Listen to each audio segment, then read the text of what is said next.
This is Democracy, a podcast about the people of the United States. A podcast about citizenship, about engaging with politics and the world around you. A podcast about educating yourself on today's important issues and how to have a voice in what happens next. Welcome to our new episode of This is Democracy. I've been looking forward to this episode all week. Today we are going to discuss the very important and potentially transformative, or maybe not, elections in Mexico. This is a year, as we've discussed many times on our podcast, when more countries in the world and more people around the world are voting in democratic or semi-democratic elections than ever before in human history. And of course, that's fascinating for a historian like me. And one of the things we are trying to do is to make sense of what's happening in various different democracies. We've talked about India, and we've talked about a number of other countries. And today we're going to have the privilege to talk about Mexico. What has happened in the recent early June elections in Mexico? And what do those elections tell us about the state of democracy in Mexico, in North America, in the Western Hemisphere, and in the larger world? We are fortunate to be joined today by my colleague and leading scholar on Mexican elections and politics, Dr. Kenneth Greene. Professor Greene, thanks for joining us today. Sure thing. Thanks for having me. Ken Greene is the Associate Professor of Government at UT Austin. His research focuses on democratization, political parties, and voting behavior, as well as Mexico's politics. He's the author of a major work called Why Dominant Parties Lose: Mexico's Democratization and Comparative Perspective.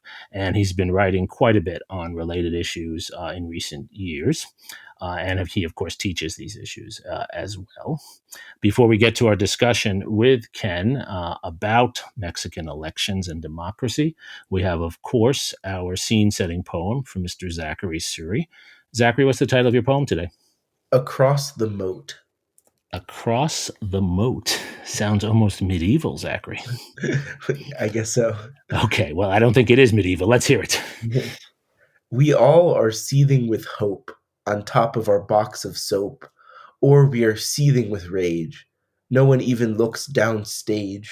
No one even cares to note that our neighbor's gone to vote. We all are waiting for light, and not this unending fight, a new face and a clear head to drag us all out of bed. Still no one sees across the moat our neighbors as they go to vote. While we are hoping for a new voice, while we are pining for a better choice, or at least an end to this, the jeer, the smirk, the hiss. Beyond our hoarse and tired throats, our neighbor too has gone to vote. They have found themselves a new face, a new start in an old man's place. Still, it seems we have but two old men. May the best one win. Amen. Zachary, I like how you've connected Mexican and American politics there. What's the point of your poem? The point of the poem, I think, is to maybe draw the contrast between what was seen by some, at least, certainly to a limited extent, as a hopeful moment in Mexican politics with the election of first woman president, and what we are experiencing in the United States in this election cycle, where we have the two oldest presidential candidates in American history going head to head, and sort of contrasting those two moments in democratic development of the two respective democracies. Ken, are these two democracies as different as Zachary makes it out? They are tremendously different, yes, in a whole variety of ways. I mean, I could take the entire time just to paint the contrasts. Should I start in? Please. Well, actually, let me draw one similarity between the two. The U.S., of course, has a two-party system, which is one of the reasons that we're stuck with the candidates that we have. They're disappointing to so many. Mexico has long had a multi-party system, or at least since it became a fully competitive democracy in 2000. But increasingly, we're seeing a two-block system. A bloc led by Morena, the incumbent party, and a bloc that brings together a variety of opposition parties from across the traditional ideological spectrum. So in that sense, the two democracies are pretty similar. But in a lot of ways, they're extremely different. So, for instance, Mexico has very strict limits on campaign finance. It's all public finance with the exception of about 0.3% of the money that the parties spend. The candidates can't even spend their own money on elections. And of course, in the US, we have virtually unlimited political finance without disclosure through PACs and Citizens United. In Mexico, there's a National Electoral Institute that organizes elections at the federal level. And of course, in the U.S., we have county by county organization of elections. In Mexico, let's see, how deep do we want to go with this? Well, Mexico, of course, is going to say that Mexico is a new democracy since 2000, and the U.S. counts as now an old democracy. And I was just going to go exactly in that direction. Mexico is not only a newer democracy, though it's about a century old, of course, right? But it has now a new kind of president, it seems. That your comments can lead us exactly to where we thought we would start. Our first question, actually, was going to be about Claudia Sheinbaum, the newly elected president of Mexico. She is the first female president of Mexico. The United States has not had a female president, obviously. She's also the first Jewish president of Mexico. The United States has not had a Jewish president. Does that point to some of the differences you described so well in action, or is that another phenomenon that we're looking at here? I think that those characteristics, those personal characteristics, are potentially very meaningful. Of course, they're meaningful for women all over Mexico, perhaps beyond. I don't think Claudia Sheinbaum's Jewish identity plays as large a role as her identity as a woman may. But in another sense, these personal characteristics really didn't matter very much. This election wasn't so much about the individual candidates as it was about the continuation of the fourth transformation, which is the sitting president's plan to transform Mexico's political institutions and public life. It's about the continuation of that versus a new course or maybe a reverse course to keep the sort of politics of yesteryear under this ideologically heterogeneous coalition that included two parties that had governed Mexico since 2000. And is she therefore more of a conservative candidate, not even taking politics as ideology, but more in terms of following the path of her predecessor, or is she a breakthrough candidate, or how do we even begin to address that question, Ken? Right. Well, I'd say a few things. The major thing to say is we just don't know. She has been very quiet about her own course in politics. She hasn't been in political life all that long. She became an important figure inside Morena, the party of the incumbent president, López Obrador, and served as Mexico City's mayor. She was his favorite candidate for the presidency, and largely she has adopted his program. Strikingly, he came out with a plan for 20 major reforms, many that include constitutional reforms, just a handful of months ago. And Claudia Sheinbaum incorporated all of those into her campaign platform. So, and there really weren't many other differences that, at least not that received much attention in the national media. So I can point to a couple of things that I think she might do in office that are different from what her predecessor has done or would do, but there isn't much. So let me point out a couple of things. She's talked about establishing an office that would investigate every homicide, of a woman as a potential femicide. Mexico has a significant problem with femicides, although they're very difficult to classify and count. But the data that we do have says that 10 to 11 women are killed every day, and that a large proportion of those may be femicides, maybe killing of women because of their gender. So Claudia Sheinbaum has said that she will establish this new office to investigate these crimes. How successful that will be, we won't know for quite some time. The other area where she differs has to do with environmental policy. Mexico is, of course, a major oil producer. It's the 11th largest oil producer in the world. And López Obrador, the incumbent president, has deepened Mexico's oil dependency. Claudia Sheinbaum has a PhD in environmental engineering and is very interested in electrification and, more broadly, decarbonization. So she has proposed a number of means to try to move toward renewables. She's claimed that she'll be at 50% renewables by 2030. And this is going to be kicked off with almost a $14 billion investment in solar energy. But beyond those things, at least on policy matters, I don't have a great sense of where Sheinbaum will go and how different she will be from the incumbent president, AMLO. And Ken, this is actually very enlightening for you to honestly reflect on the fact that even an expert like yourself, when you're analyzing someone who's newly elected to office, there are a lot of things, more question marks than there are exclamation points, more things we don't know. And part of the mystery of politics is how people operate in an office like this. So I think that's actually very revealing for us as we think about democracy in Mexico and elsewhere. Zachary, you had a question? Yeah, I wanted to ask if you might contextualize Obrador and his policies and his vision for Mexico's democratic institutions in the context of Mexico's democratic development overall. What is this movement that she is sort of the standard bearer of now? Sure.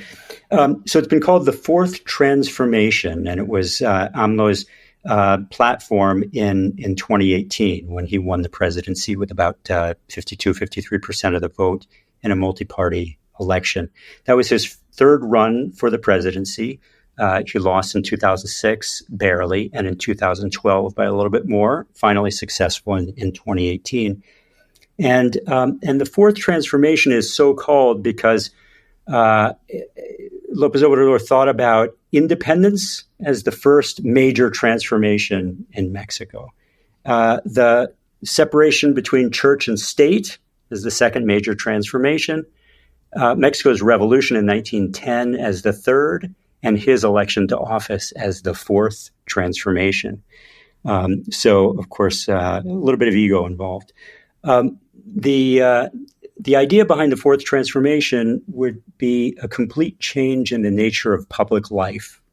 He thought that Mexico's newly democratic institutions were there to serve elite interests as well as those in public life that were sort of in league with those elite interests. He referred to them together as the mafia of power.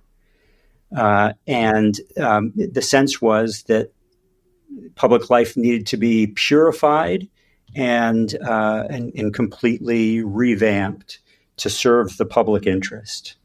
For the good of all, the poor should be first, was his slogan. I probably mistranslated it. There's probably a pithier way of saying it.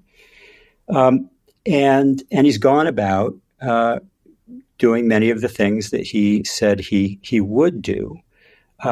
There is, of course, a major debate about the manner in which he has done it. So in order to root out what he thought of as deep-seated corruption, he's centralized authority in the executive branch. And he's done that in a variety of ways I'd be happy to get into. From his perspective, it's a way of overhauling rotten institutions and turning them into institutions that serve the public interest. For his critics, it's a major assault on democracy. Ken, do you see Sheinbaum as going in one of those two directions? Is she continuing a perhaps authoritarian tendency that I know others have associated with her predecessor, Obrador? Or is she going in a different direction, or is that a not fair characterization of her predecessor? I think it's a fair characterization of her predecessor from the perspective of his critics. Again, he would say that he is trying to root out corruption and turn institutions in a direction that would genuinely serve Mexico's citizens. I mean, it's essentially a socioeconomic view of democracy. Redistribution is key, and the way he thought that he could go about efficiently redistributing resources was to centralize them in the executive branch. Of course, that gives him an incredible amount of fiscal authority. There are a number of other things that sort of come along the way. A huge increase in the power of Mexico's military, something that Mexico really hasn't seen since the Revolution of 1910. And a series of constitutional reforms that are on deck that I hope we'll have a chance to talk about. Will Sheinbaum continue in this direction? Well, she's adopted AMLO's entire 20-point platform for reform. Some of those reforms will be teed up before she takes office. So there's an interesting sort of misalignment of the new office holders. The Congress will be sworn in at the beginning of September. The new president won't be sworn in until October. So there's an entire month when AMLO, rather than being a lame duck, has at this point an overwhelming majority in both houses and can start to push through constitutional reforms. Will Sheinbaum continue down that path? She said that the reforms that he has proposed and that she's incorporated into her platform should be debated. And that's a sign that maybe she's interested in taking a hard look at them. But we don't have any other sense that she would move in a different direction. She hasn't made any pronouncements that would indicate that she wants to do something different. Interesting. This is really fascinating. And obviously, one could do a whole podcast or multiple podcasts on Obrador's reform package. What are the pieces you would pick out as most significant and perhaps most controversial? Well, the top of the list, and one that AMLO has said he will do during September, is a major overhaul of the judiciary. And this would involve electing all federal judges, including those in the Supreme Court. So he would essentially purge the entire existing judiciary, and approximately 1,600 federal judges would then become elected positions, as I say, including all of the magistrates on the Supreme Court. In fact, I was just reading a study the other day by binational team of lawyers, and the quote that stuck out to me is said, "This would eliminate the separation of powers, and the system of checks and balances crucial to the survival of constitutional democracy." So that's the major reform. That's the first one, at least, one of 20. I think there is at least one other that'll go through in September, and that is to formally incorporate the relatively new National Guard into the military. The National Guard is a new body that was created to replace the federal police and has been charged with a lot of policing duties, including guarding Mexico's southern border.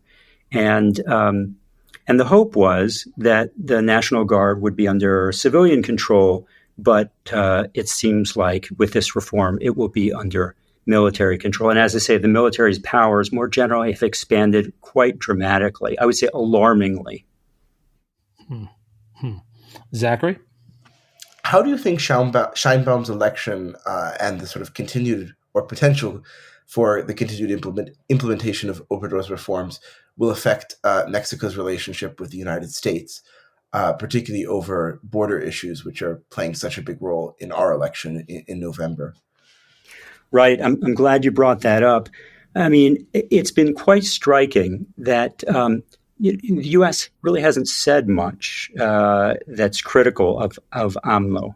I would have expected more, frankly. I would have expected some alarm bells to have rung in Washington, some concern over creeping authoritarianism, some criticism, perhaps, of his redistribution policies. But we really haven't heard much of that at all. And I think that's because Mexico has played a very smart strategic game with respect to U.S. politics. Mexico controls, of course, its southern border, and therefore really controls the flow of immigrants to the U.S. southern border. And of course, the Biden administration knows this and knows they're extremely vulnerable on this issue because it is such a hot button issue in U.S. politics. So if AMLO were to essentially open Mexico's southern border, or at least allow for an increased flow, it would tip the balance of U.S. politics toward Trump. And of course, after last night's debate, I think this becomes even more important. I suspect that Mexico has just gained a lot of currency with the Biden administration because they want to keep immigration issues off of the front page of the newspaper as much as possible. And do you see that as a motivating factor in Mexican politics? There must be close attention among Mexican leaders as well as citizens to the U.S. electoral system.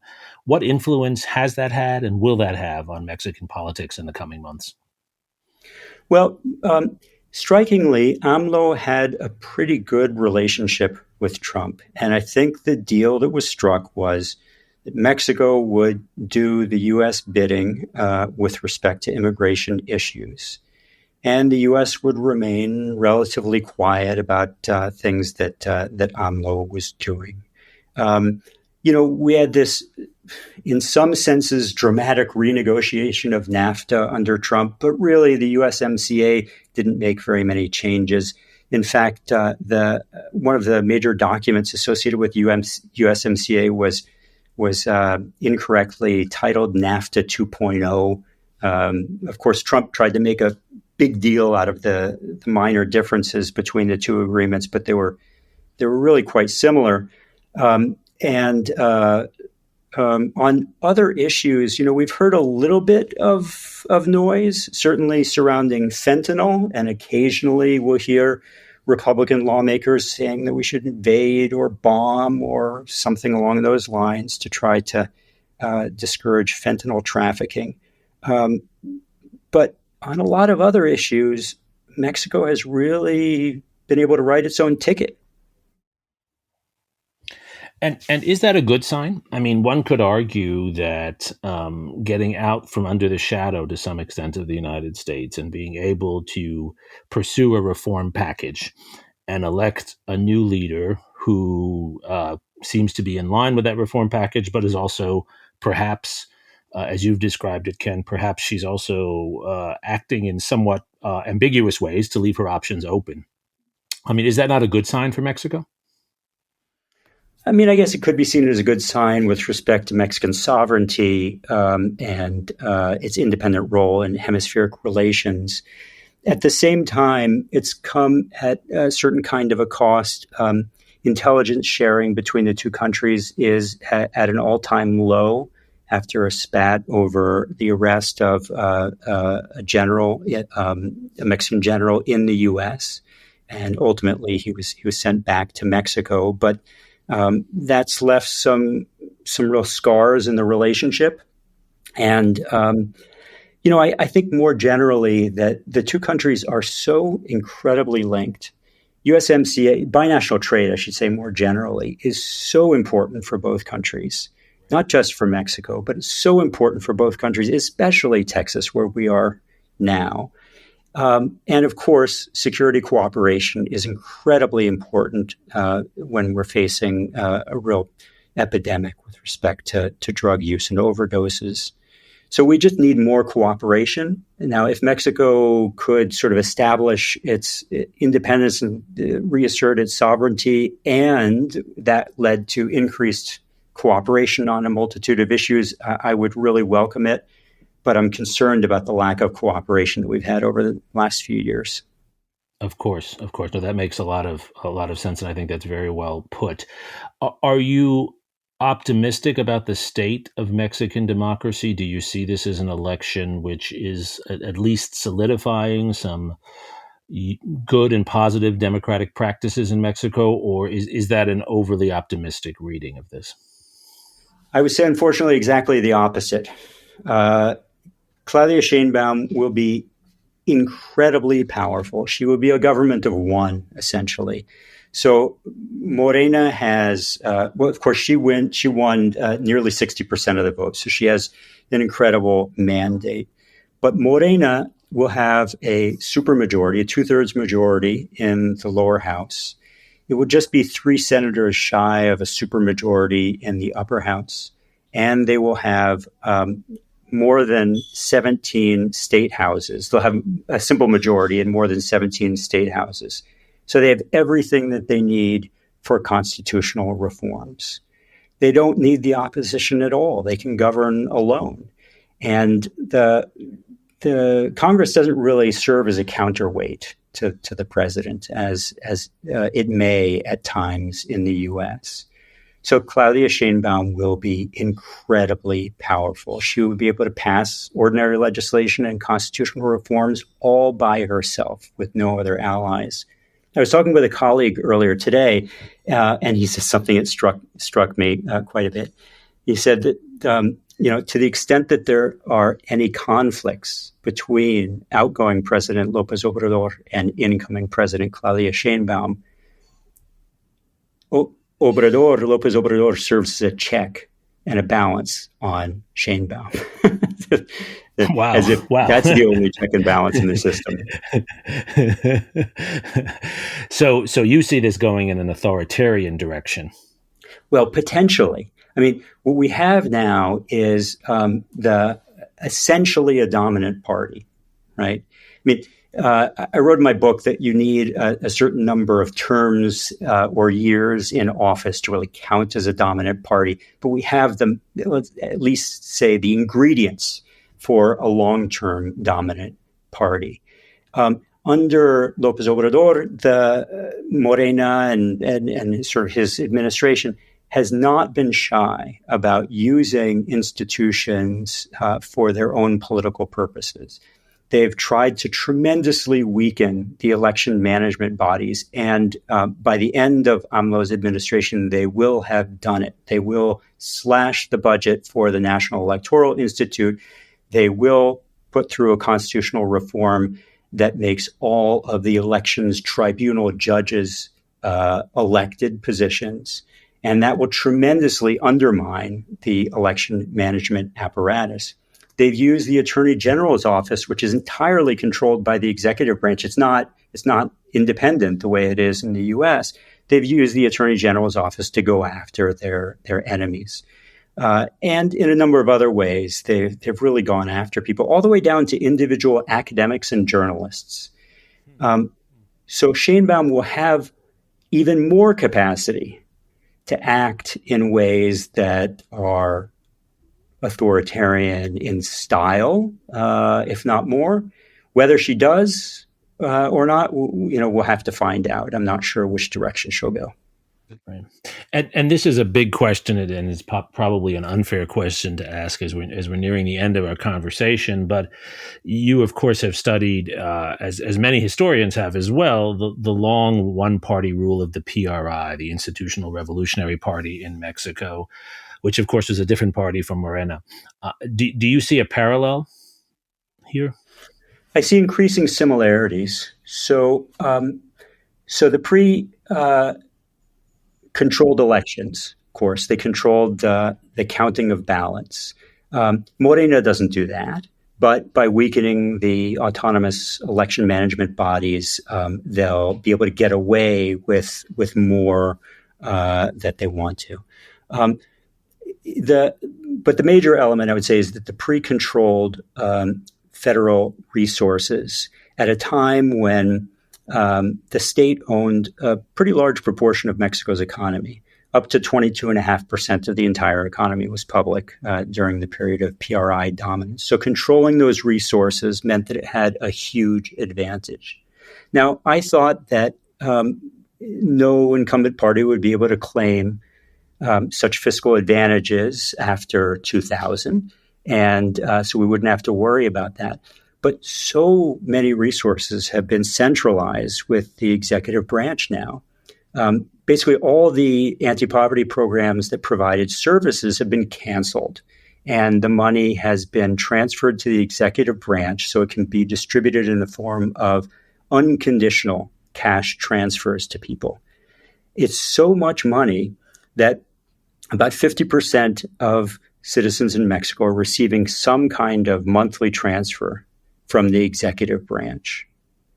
And we don't really know very much about those resources and whether they're being politicized. There's been a real resistance to transparency on the part of the López Obrador administration. We haven't been able to see how that money is being used and accounted for. We haven't been able to sort of find out whether there's political pressure that's being put on individual people. I've just run an election season survey, a panel survey, to try to figure out a little bit more about this kind of political pressure. So I'll be able to report back in a couple of months when I've been able to analyze the data. But it leads to a real concern. Is Morena able to use its fiscal power to bias elections in its favor? That would make it look a lot more like the PRI of old.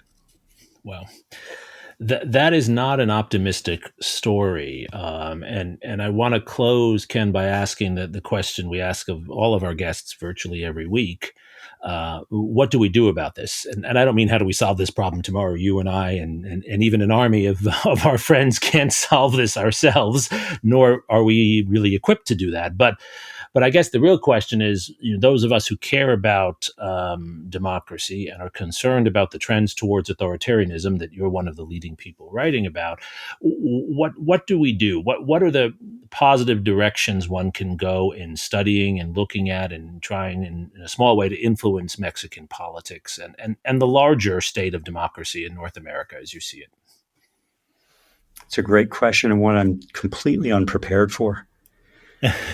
Well, look, unlike many other countries around the world, the U.S. and Mexico are so tightly linked that we have a lot of people who pay close attention to Mexico's politics. We have a whole cadre of journalists. We have a ton of academics in both countries. And I think we need to continue studying what's going on in Mexico, shedding light on it, and being very vocal about what we find. We have a number of research institutes in the U.S. and of course a number in Mexico, although some have been taken over or cowed by the López Obrador administration. But these institutes, one of which is at the UT Austin, we need to continue to invest our time and our resources in studying Mexico, teaching about Mexico, and in covering Mexico in the press. Ken, do you agree with Zachary's poem that I think made a very clear and compelling point that we don't pay enough attention to Mexico? Is that part of the problem? I think there's never enough attention paid to Mexico because it is so important to us. And I think that although there are quite a few experts in the U.S. on Mexico's politics and society and economics, I think too many people have kind of a caricatured view of Mexico that we could really do without. I am concerned about press coverage. Press rooms, of course, around the country have been cutting back on the number of foreign correspondents, relying too much on wire services. I do worry that we don't have enough people on the ground to really get the important stories out. I'm thankful for the emergence of podcasts like yours that allow for a different forum and a plethora of voices, and I just hope that continues to blossom. Zachary, what do you think? Does this discussion and the set of issues that Ken has, I think, elucidated so well, are these the kinds of issues that will draw more young people like yourself to pay attention, to study Mexico, and to think about democracy, not just in the United States and in Europe, but in Mexico as well? Yes, I think so. I think also it's important to recognize that as the U.S.-Mexico border plays an ever more critical role in our politics, that there is a sort of political discussion on the other side of that border that really matters, and that there's a politics there that really influences American policy and politics. And I think it's very important that young people in that context pay attention to Mexican politics, not just because it's important in and of itself, but also because of how greatly it influences our own politics. Right, right, and looking beyond the two old men running in the U.S. in particular, Yes. right, Zachary?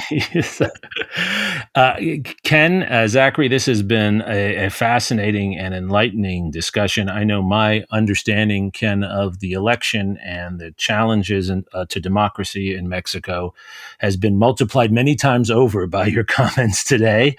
I hope our listeners will make a special effort to get a hold of Kenneth Greene, Professor Kenneth Greene's work. He's written a major book, as I mentioned, and he's quite active as a writer of articles, someone interviewed frequently. And as he said, it's more important than ever that we pay attention to these issues and develop a greater knowledge base for understanding what's happening south of the border, as we're constantly bombarded with, I think, propaganda about the border of one kind or another. Ken, thank you so much for joining us today. Thank you for making the time. Zachary, thank you for your thoughtful poem and your excellent questions, as always.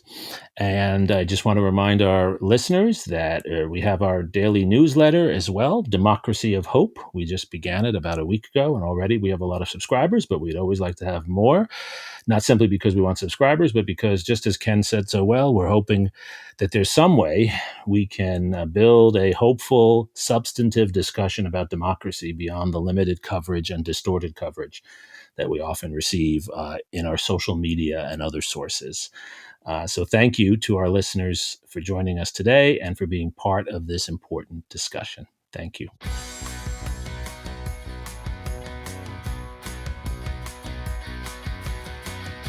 This podcast is produced by the Liberal Arts ITS Development Studio and the College of Liberal Arts at the University of Texas at Austin. The music in this episode was written and recorded by Harris Codini. Stay tuned for a new episode every week. You can find This is Democracy on Apple Podcasts, Spotify, and Stitcher. See you next time.